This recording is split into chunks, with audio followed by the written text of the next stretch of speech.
Well, welcome everybody. This is our interview with Emily London. She's one of the most glorious clients, and we've been working over the course of almost 1 year together on the program Tantric Queen, and it was the most enjoyable and inspiring experience for me as well, because when we work together on this level, we both grow in many ways. And it's a journey it's a very intimate, deep journey that we get to know each other on this level that usually in our normal life, we just don't have an opportunity to connect this way. So I'm really honored and grateful for London to join us today and share her experience and her insights and how she experienced it within this journey. So welcome, London. I'm excited that you're here. Thank you so much for being here. And the first, thank you. And the first question I want to ask is if you could tell us a little bit about yourself and your story, and why did you decide to start working with me?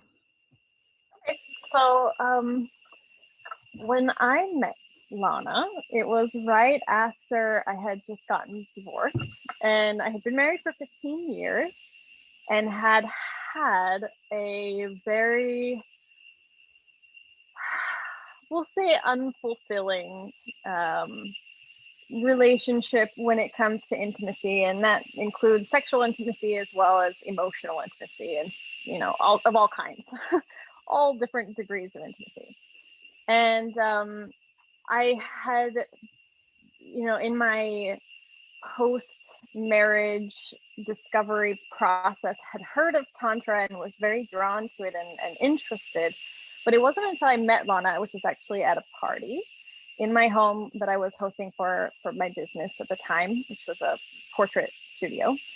And it was a women's night out event with a girlfriend of mine, Cheryl Hunt, doing Wine, Women, and Business. And I remember when Lana came up, and she was just so beautiful and vibrant in her very feminine, lovely energy, and introduced herself. And I asked, what she did. And when she said, "Oh, I teach Tantra," and I think my mouth just dropped open, like, oh my gosh, like, tell me more. What does that mean? And several months went by from that party before I reconnected with Lana, and it was during the shutdown process with COVID, when everybody was all of a sudden in our homes. And Lana reached out online and said, "Hey, I remember last time that we talked that you were really interested in Tantra. Would you like to have a conversation about that?" So she and I reconnected. And by then it was several months had gone by, maybe 6. And I had, in that 6 months, had some new exploration with different lovers, and had basically kind of started to take myself down a path that was sort of re-traumatizing myself sexually. And so when Lana reached out to me, I had been in this one, I was starting to kind of realize that this one relationship that I was in was starting to feel a little off, but not necessarily consciously aware of that yet. But it was like I just knew I needed something else. And so when you came to begin that conversation with me, it just felt like the right time. Everything felt in alignment. And I remember when you described the Tantric Queen package and offering to me, just kind of sitting with that and asking myself, like, all of this stuff that she's describing, I know I want to learn. And I can either try to go find all of this information and figure it out by myself and take years and years and years, or I can have somebody guide me through this discovery process. And that's then I had like no idea how much value the being led part would bring me aside from that. But that was my thought process. And I remember tuning into this question, you know, the first time I sat with an appointment with Lana was, is this a good idea? Is this person safe for me? And I just like closed my eyes and checked in with my body. And I remember the sensation was just like love and gratitude, and just knowing like the last year how our relationship has changed my life. Like I can completely understand why like a higher version of me who knew you already and knew where we were going would say, you love this person and you are grateful for this person. And I had that feeling before we even really dove in together. So that was kind of what I tuned into in that moment to realize like, okay, yes, let's begin. And give like trust and like kind of turn myself in, you know, over to you and just say, help me, I need help. So yeah, the journey that I was on was definitely one of exploration and trying to unravel some sexual conditioning and some pretty damaging programs that I was kind of running on how relationship and sexuality would look. And so I kind of found you in this perfect moment of when it was time for me to break apart some of those old paradigms. Yeah, yeah, yeah. I remember that moment. We had like amazing conversations even before we started working together. It was like, wow, I love this woman. We had that immediate connection, definitely. Yeah, and that's what, you know, when we talk about like working with your ideal clients, like that's it. You know, it's like I knew I want to work with her. I just feel so connected. Yeah, like in the soul level, even. Yeah. Totally. So, if you can share a little bit about the journey itself and what was the experience, and then we can go to deeper into like the insights and lessons as well. So, what was the experience of this journey for you? Okay, so this is a year trying to break down, right? Like, um, overall, the experience was I was able to be guided towards practices and also to observe parts of my belief system that were causing me to have experiences that I wasn't happy having. You know, continuing cycles with men or with intimacy. Uh, One of my particular patterns, and I know you kind of said not to go into specific details, but it like the way that I didn't have clear boundaries around like that my body is mine and that I get to say no and that I get to say no for any reason. And, you know, like the concept of no is no, maybe is no, and maybe later is no. like, Yeah. like just all of those things were so foreign to me. Like no was just not available when I was in my marriage. It was if I was to have a no, it was something that was going to cause a big fight or a drama or and so that particular lesson then when I took that programming that I was running into dating became really traumatizing to me over time. And kind of shifting that belief was a huge, very early in our time that we were working together. That was one of our first big lessons. But you and I can actually think of another really good specific one, so we can get into that later. But like just when I look back over the course of the year, I can see lots of points in time where I created a new timeline with you that I would have not had available to me if I had just continued along my path. And there are so many of those little like new timelines that when you ask like what was my experience, like I can't even fully convey. Like I don't even know how different my year would have gone if I hadn't started working with you.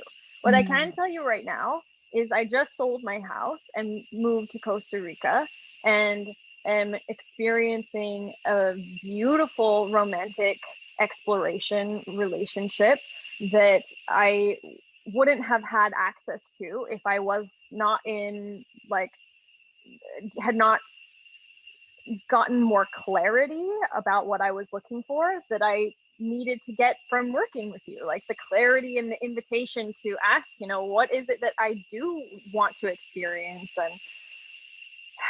And even being here in Costa Rica, I'm not sure if that would have been in my timeline, at least not this early, if I hadn't had this kind of support and permission that I am able to choose and create a path for myself, not based on the shoulds of what people are expecting around me, but rather what I actually want. Mm. like even to that degree, when I say like life, like changing my timeline, like I don't even know where I would be right now if we hadn't started working together. So the experience was kind of this big permissioning, expansive, eye-opening, healing, and becoming, that allowed me to kind of feel free to be authentic as myself, and to feel powerful as myself in my most vulnerable authenticity.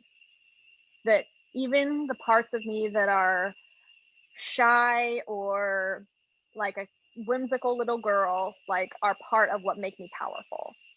That kind of Mm. awareness is a huge part of how our journey, has taken me. Like, Mm. really swept me up and set me on a new shore, it seems like. Mm. Mm. Yeah, yeah, yeah. I can feel it, like joining with you, witnessing and participating. That's the best gift of my work, to be able to be part of this journey. So I would like to ask you more specific questions about the belief system. So you were holding certain belief systems that maybe you were not completely loved, but there was something that's still inside of you that you mentioned, like the permission, to step out of that old uh, paradigm of how relationships should be, how women should show up, all of that. So if you can tell us a little bit more about what changed in your belief system about women, like being a woman, like about being a woman, about feminine power and relationships with men. Mm. Well, I honestly, I'm in a kind of, one of the biggest early lessons that I got to receive was actually about men. That I had kind of come from a perspective of, like, in my marriage, I had beliefs, I came from a Mormon background, and I had beliefs around, like, well, men just aren't as, I don't want to say deep, but I mean, I think that's how I believed, right, at the time. Like, I just felt like, well, men aren't very spiritual. Men are, you know, people, you hear the languaging, like, oh, well, boys will be boys, or, men, all they want is one thing, or whatever. And my belief coming out of my marriage was kind of this idea that men only wanted me as far as they had access to my body. And so that was one of the beliefs that I was coming from. And before you and I had met, I was starting to kind of, like, want to revisit that belief, but it hadn't kind of taken shape yet. To what it ended up becoming was this really beautiful separation of masculine and feminine energy, and the beauty of both.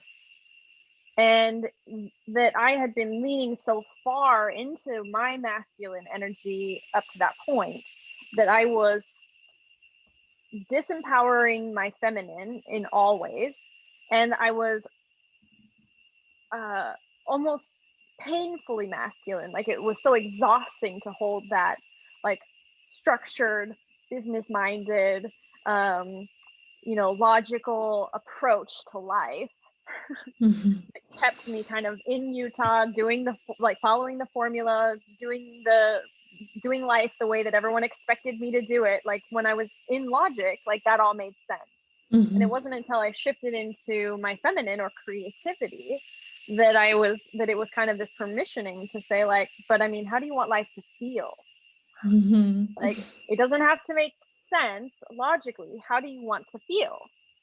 Like that was a mindset that was a big shift. When I was able to separate masculine energy from feminine energy and see kind of some of the beautiful qualities in the masculine and the beautiful qualities in the feminine, that was a permissioning thing for me to animate more of my feminine energy, to kind of give permission that this is this creative, like inspiring muse energy is something that I can use to catapult my life in a completely different direction, instead of just following the little rat race trail that's been set before me, following the little breadcrumbs of successes in that logical way, that and programmed way, masculine way. Like if you have a visionary who all of a sudden says, well, what else is possible? Then I can use my masculine energy and that strength and power to then take the steps to animate that energy, then to create that path, right? It also helped me kind of reconcile some of the, instead of thinking, well, men are XYZ negative thing, start saying like, oh, masculine energy is actually quite lovely. Like it's containing, it is executive, and get things done, and is driving, and is romantic. Even like masculine energy loves to provide and loves to support. And when I started recognizing that, then I started looking for different qualities when I was looking at partners. I only was interested in partners who were embodying that kind of like beautiful, healthy masculinity, rather than the conditioned masculine that I had heard about before. That's like the violent, the aggressive, the unfaithful, not very serious, like kind of your Pan kind of guy. That was kind of the picture that I had been told my whole life is what men are. And then now it's like, oh, no. I'm just looking, because I have that belief, that's all I'm seeing. Because I'm finding the people who match what I believe. And now that I've been given a new set of beliefs, to opt into, it's like, oh, actually, the men that I've encountered since then are now the men who are more empowered and embodying that masculine, like strength and stability and wisdom and power in a completely different way. So one of the ways that you kind of gave me that lesson was actually in a very specific interaction that you and I had. I messaged you and I said, I'm having a really hard time with getting my homework done. Let's just skip this session. And you said, well, how about a quick check-in? And we'll save most of your session for later, but we'll just do a quick check-in for now. I said, perfect. And so I knew I only had 30 minutes to get on my session. So I immediately just poured out to you everything that's going on. Like, oh, my homework assignment, I'm supposed to make a pleasure map of my body. And I've been trying to like seduce myself, but my body is like, it's a no, I'm not like able to, my body, it hurts. And I think my body just wants me to respect its no answer. So I can't do it yet. I have to wait. And I was crying and I was so frustrated. Like I was taking this homework really seriously. It was very masculine. And like, I'm going to get this homework done. I'm going to seduce myself. I'm going to make this beautiful space and have the candles and the incense and the red lanterns, and my room is going to be beautiful. I'm going to have a bath with rose petals and my yoga mat in front of a mirror, and I'm going to dance, and I'm going to take a bath, and I'm going to meditate, and it's going to be so romantic. And then I'm going to feel myself up and turn myself on and give myself all this pleasure. And it was like I did it like 3 nights in a row, like this huge event and this beautiful scene. And then every time I would come to touch my body, I would actually have pain. And so I would like shut everything down and be so frustrated and like, okay, especially after the third night, it's like, oh my God, I'm supposed to meet with Anna tomorrow, and I didn't get this done. And so when I was talking to you, I'm just like crying, everything's coming out. And it's like, I'm so frustrated. I do want this. I want to be a sexual person. I want to connect to this. And I am wanting to get this homework done. And, you reframed for me something with like this two really simple concepts. The first thing you said was, okay, this is your inner masculine and your inner feminine. And this is how you get to learn how to navigate that conversation. What happens when your masculine or a masculine wants to have the sexual experience and the feminine, who is cyclical and unpredictable, is a no? What do you do instead? And you ask that question. She says, ask your inner masculine, your inner masculine should ask you, what do you want? What do you need from me? What can I do? And I remember you just asking that question, like I immediately just went to like hold myself and pouring tears. I'd also just had my breast implants removed, and I remember just kind of stroking my chest and my throat and just crying, like just sobbing. You're like in the Zoom session with me as I'm just crying. We took the whole 90 minutes. It wasn't a 30-minute session after all. And just realizing instantly, as soon as I was able to give my masculine driving energy a job, just something to do, like, just hold myself, just touch myself in a soothing way. Like as soon as that job was offered, it was like instantly the irritation and the frustration melted away. And it was like, oh no, I want to take care of like my feminine. I want to nurture that. Like it and that moment was such a paradigm shift for me to understanding that the kind of man who is in his empowered masculine would not hold it against me if I was a no. And that all I needed to do was just ask how I wanted to be held, or what I needed from him in that moment. And that he would instantly want to be that masculine protector, that guardian of me, that person to hold me and care for me and nurture me. And that moment shifted for me how, you said, think of this as your internal, communication, because this is what you are going to take outside of you now and how you relate with men. And that one moment was so integral to my embodying that lesson of, it's okay for my feminine to be a no sometimes. It's okay for me to be cyclical, and for me to just honor the energy of what's real in any given moment. And if the energy is like, hey, not today, there's some pain, just a no, then to let it be a no.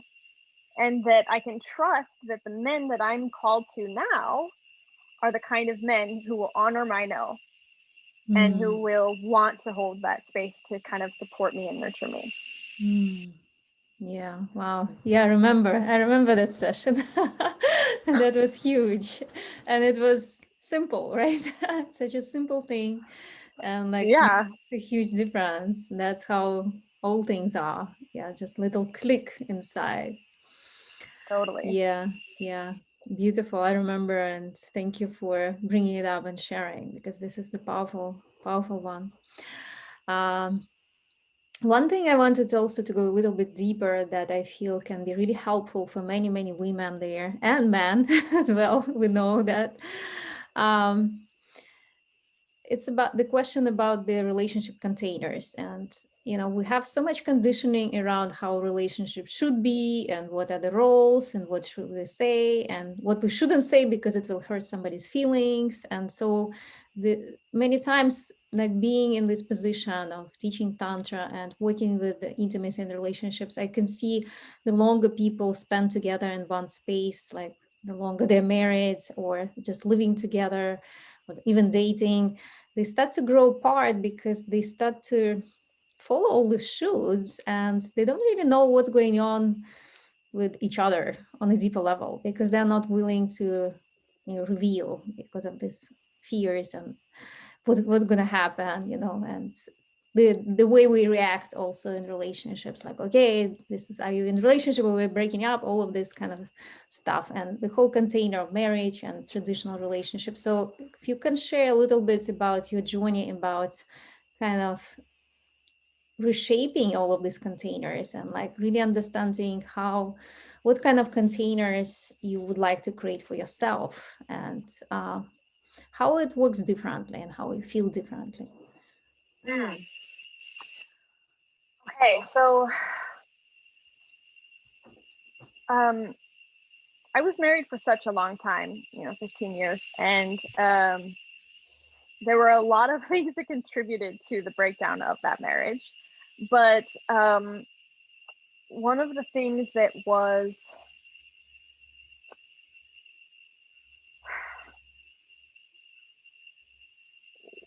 one of the reasons that I stayed married for so long is because I was trying to make marriage work.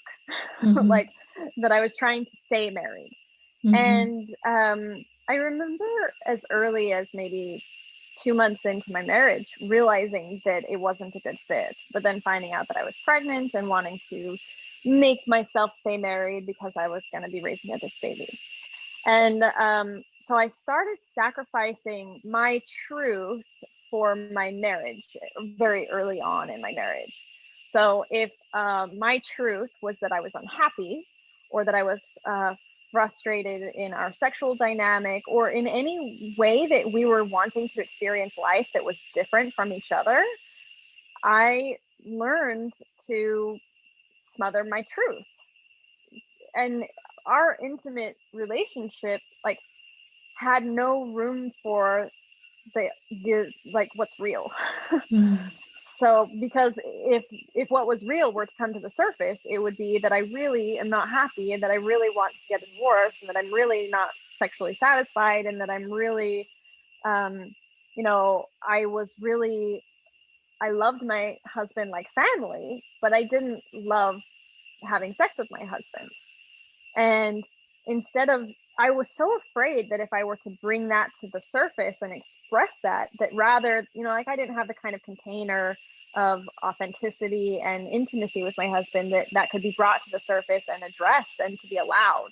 Like Mm-hmm. that it just wasn't allowed, Mm-hmm. like because I had to stay married. And what does it mean if it's not accepted or if we can't do something to fix it? It would mean the end of the marriage. So I Mm-hmm. like sacrificed myself for the container of marriage rather, and I had like a very empty container. There was no intimacy, no depth, no love. Like it was this hollow container of marriage that I kept alive for 15 years. And Mm-hmm. I mean, my poor husband too, he kept trying to point it out. He kept saying like, you don't love me. And at the time I remember just feeling like, no, no, no, I love you, you're my family. I wanted so badly to love him that I just kept smothering that part of me away. And so in order for me to stay in that container, I had to abandon myself again and again and again until I got to the point where I had no relationship to my body. I had no relationship to my intuition. I had no relationship to my feelings. Like I literally could be in a room with somebody and be completely uninspired and bored and not want to be there at all and be completely unaware of it. Just stay. Mm-hmm. because that was what I was training myself to do even inside my marriage. You know, it was like I was just learning how to just completely disconnect my brain from my body. All of the feelings come through the body, right? It's like all of your Yeah. emotions are felt through your body. They're not felt with your mind.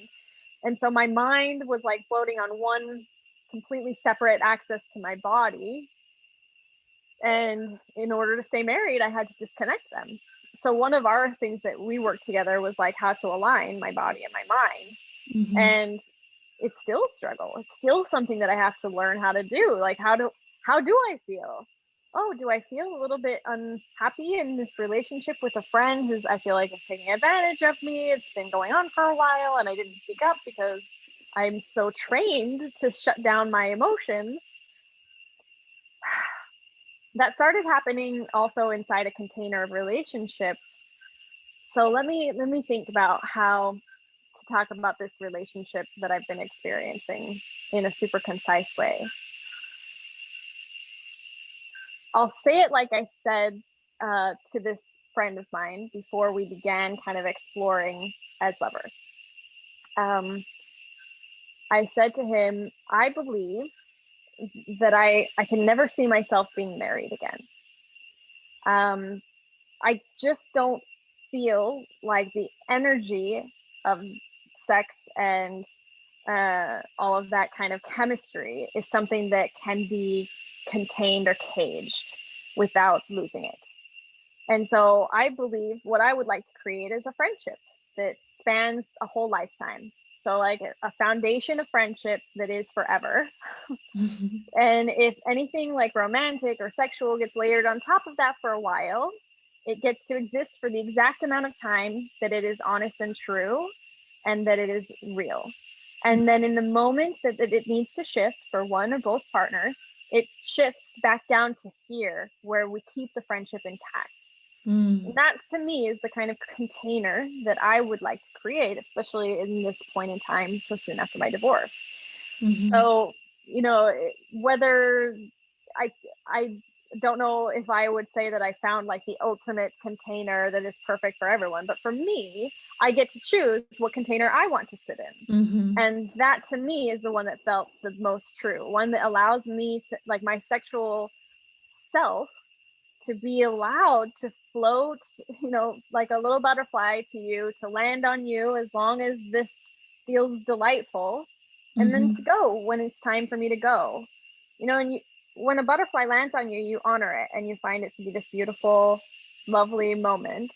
And you don't get angry at the butterfly for leaving. Yeah, You exactly. know? And so like that sexual pull is something that I need to be free. I can never owe sex to somebody ever again. Right. And that container and that way that we were set up just was too much of a like prostitution.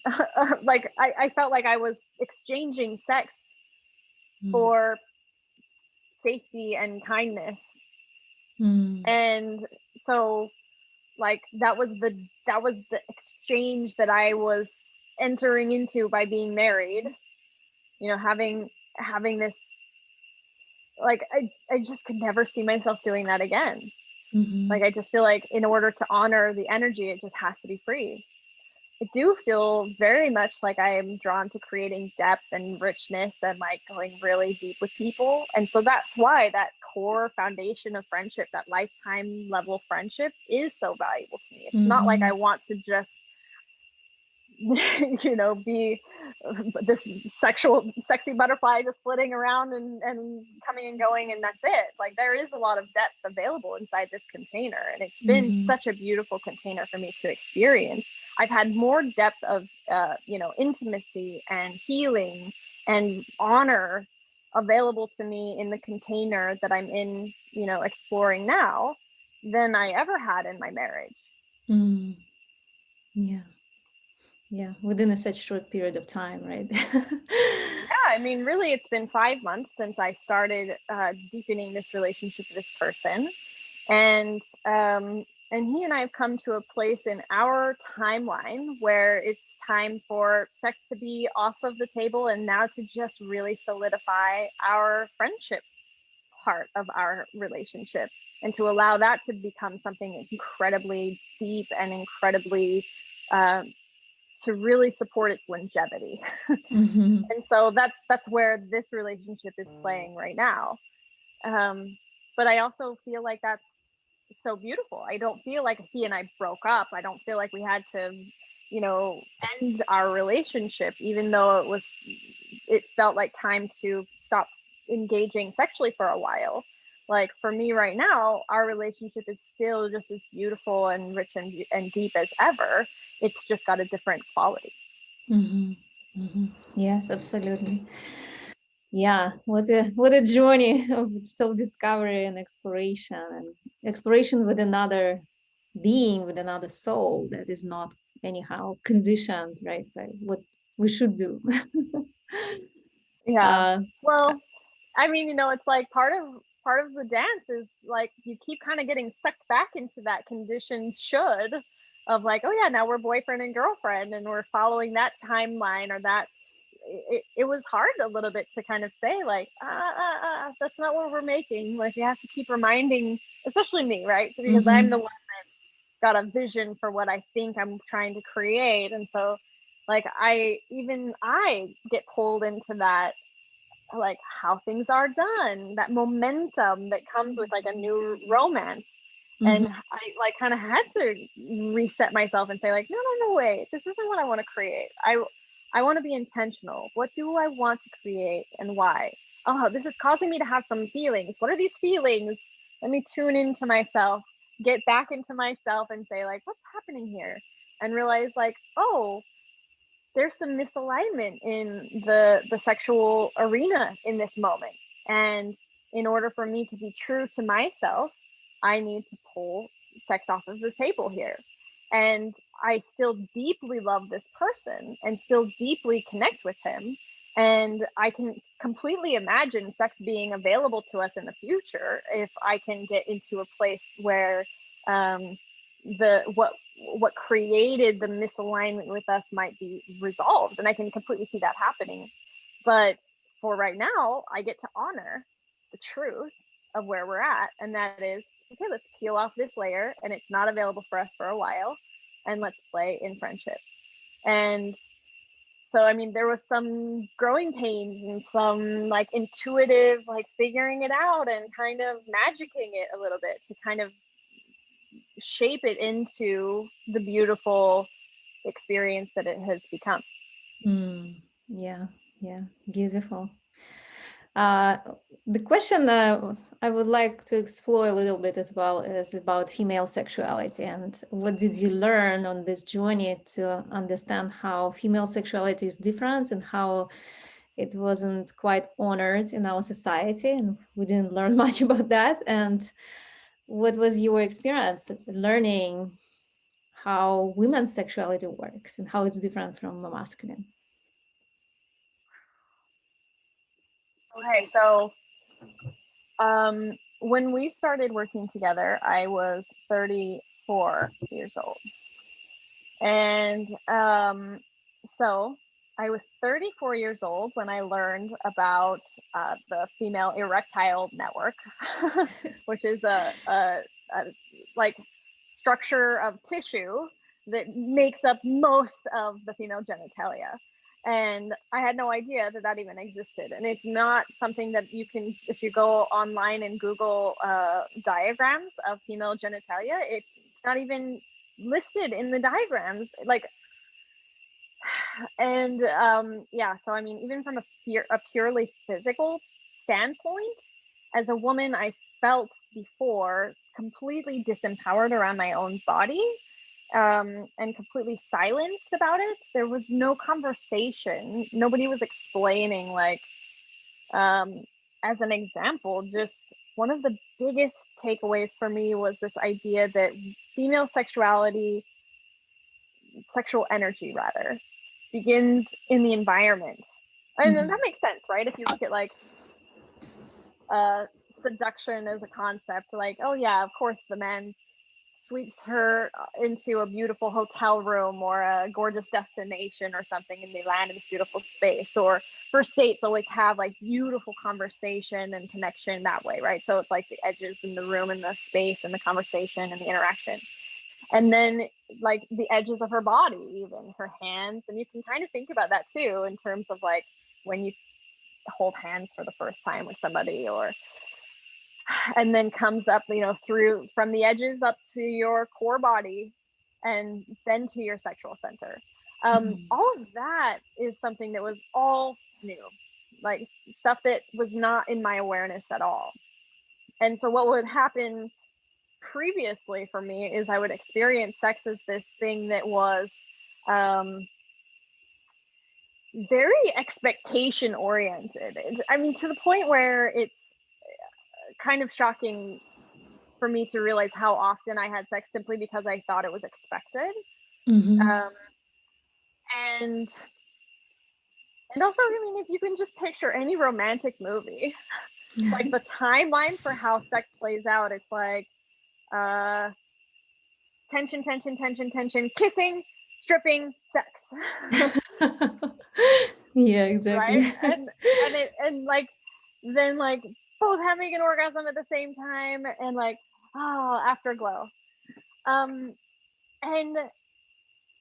then, you know, pornography is even kind of this more intensified, even more extreme version of like where you just are not given the examples of women's sexual expression, like authentic sexual connection, energy, stimulation, desire, turn on, etc.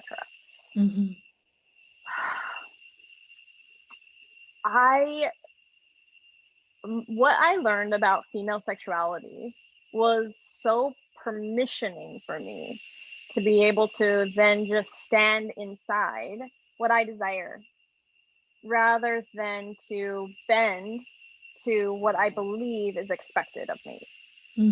And so when I'm standing inside my desire and owning it and feeling empowered to ask for it and to kind of to guard it as this precious and important aspect of me, that to only entrust it to partners who will also hold it and guard it with the same level of respect and even reverence, that changed how, you know, what kind of men I was looking for. You know, it's like you know, like a man who's showing up as like a king compared to one who's showing up as like Peter Pan, you know. Yeah, exactly. And so it's like if you're holding yourself as like this guardian of this beautiful treasure that, you know, Peter Pan will throw around like a ball, and that this king will create, you know, an entire castle around it and a moat and guard it and defend it with his armies, you know, that that's a different experience. And like you can entrust this beautiful thing to this king who is going to then take it and honor it and give you this feeling of like, all right, now you are entrusted and I get to surrender and melt into your containment here. And that kind of boundary setting and like honoring of my female, you know, my feminine energy, my feminine essence, my sexual self, my sensual, intuitive, deep feeling, fiery, wild, sometimes shy, sometimes crazy intense, sometimes like big and bold, sometimes completely unaccessible.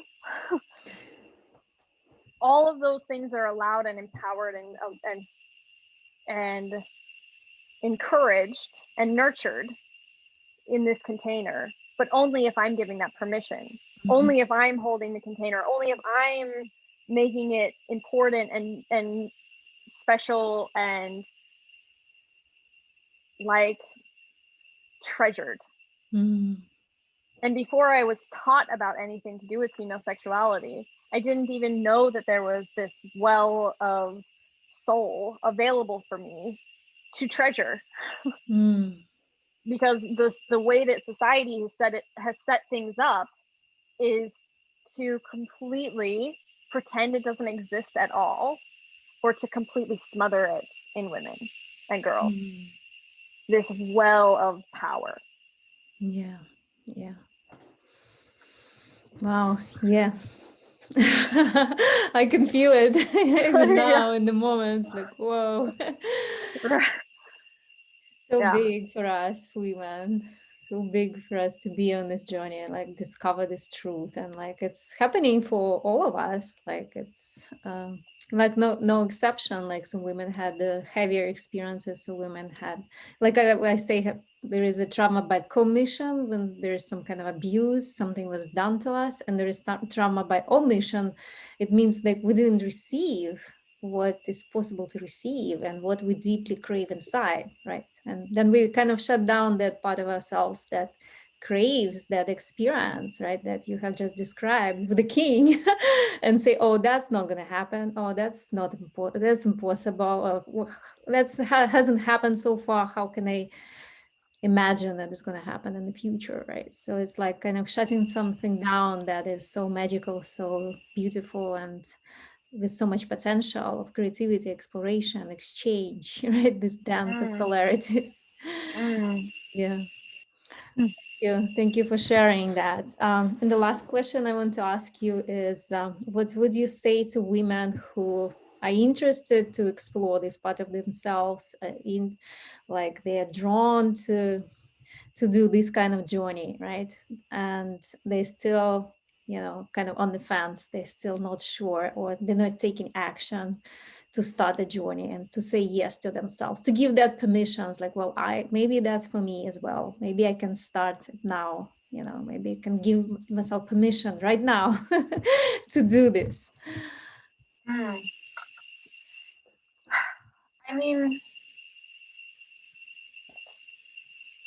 I have actually sent a friend to you, and what I told her was a lot of what we've already talked about in terms of like, Mhm. this was a life altering, like trajectory shifting experience for me to be working with Lana. And in terms of permissioning,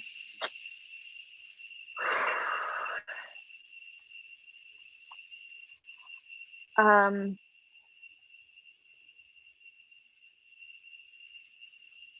I think a lot of times as women, the reason we don't give permission to ourselves to have an experience that we want is because we feel like in some way it's selfish or violating somebody else that we love. Whether that's, I felt quite afraid to begin this journey when I was married, because I Mhm. felt like I deep down I knew that it would mean the end of my marriage, right? Mhm. Um, I also had um, fear around if I was taking the time and committing, the kind of investment cost in this, um, financially, that I was somehow taking away from my children. Mhm. And so those were kind of the thoughts or fears that I was holding around, like maybe I shouldn't, because Mhm. societally we're conditioned as women to position ourselves at the end of the rope in terms of who gets the resources. So let's give them to the men and to the children, and then we'll take the scraps. Um, the kind of mother that I was being compared to the kind of mother that I am now, first of all, is a much more happy and fulfilled one, uh, which, I wish that could be enough permission. Like, oh, I am happier, therefore. But I feel like when you're in that place of feeling like you shouldn't do something, sometimes it's because you feel like you need somebody else to be okay, even if you do this. Um, my daughter was 13 years old. And the kind of person I was before this journey, I was very contained and very kind of smothering emotions, and not allowing, especially anger, to be something that would show up in my own experiences. It was very edited out of my interactions with people, which means, if you're not allowed to be angry, you're limiting a certain level of intimacy and capacity and depth and knowing of yourself, because you're just not willing to even let yourself see it. So whenever I would see my daughter be angry, oh, Kira, you're overreacting, you're being too much, you got to stop doing that, that's not how you get your needs met. Like, even just thinking of saying that to her now, like, that tears me apart. Just knowing that I was putting my daughter inside another little box for her to hold herself contained in, just like I was for all of the years of my marriage and of my early life. Don't be too much. Don't be angry. Don't cry. Don't express. Don't feel. You have to stay in this container at the expense of all else. Like,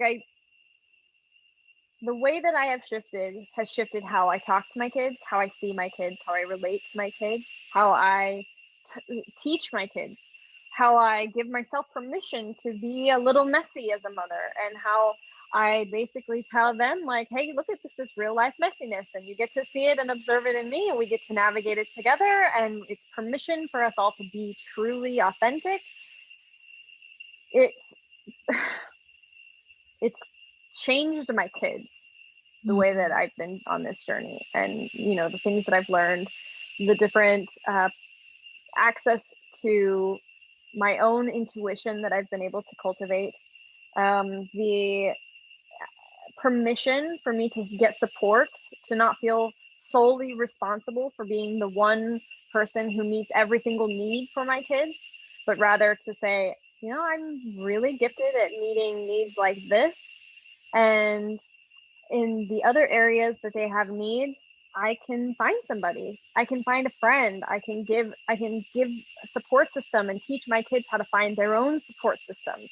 Because just like we talked about containers in marriage, and it's like, instead of having that marriage where you're relying on one person to meet all of your needs, why not have many different containers where there are different types of exchange of energy and beauty and light and goodness that come from all of your different people, and cultivate and nurture a really beautiful support system for yourself, and become part of the support systems of other people that you love, rather than sacrificing yourself on the altar of somebody's needs of you, that you lose yourself completely, which was what was happening to me in my marriage. It was what was happening to me in my mothering of my children, was this feeling of resentment and frustration that I was feeling like I had to be something that I wasn't, instead of recognizing, like, they had some needs that I couldn't meet myself alone, but that I could help empower them to build a beautiful support system, and I could help actually bring some support system to them. So that kind of change in how, like, the ripple effect that who I am as a woman, as a person, as a leader has shifted because of my permissioning myself to start walking this journey. Like, the impact that that's going to ripple out and have into the world goes far beyond me and you. It's not just that this is changing the trajectory of my life. I am stepping up into becoming a kind of person who is changing other people's lives trajectories. Yeah. Into my power, right? So it's like, do you need permission to empower yourself? I give it to you. Give it to yourself, This is amazing. I love it. I love you. I love you too, baby. Yeah, I remember you said that that I wanted to be that woman who hires a private tantra teacher, and I could feel it in your energy. You were just standing in that power. It's like, yes, this is me. This is who I am, and I live it. You know, like, and I live it now, and that's what I absolutely adore about you. That you, as soon as you come to arrive to this awareness, like that's what I need. That's what I desire. That's what, you know, that's my path, and you immediately take action, and you know, you don't like wobble. You don't get stuck in those like, should I make this decision, you know, very painful places when we can't make decision, or we can't create a change because it's like the fear is too big. But you're definitely an inspiring role model that will shine in the world and will change so many lives. Everybody who comes in contact with you, I believe, are already affected, and it's also your natural gift, I would say. So it's just like the journey just enhances the gift that you already have. Mm. Well, and I definitely find that the sisterhood and the nurturing and supporting of each other has been something that I've also been really leaning into learning a lot about through this journey with you. And so I love you, my sister. Thank you for all of the beautiful learnings and gifts that you have given to me. And it has been such a joy and a pleasure to be your student. Thank you so much. The same, the same. That was beautiful. That's still a beautiful journey together, and there's so much more will be born out of this. Yeah. Thank you so much. And thank you. And you're welcome.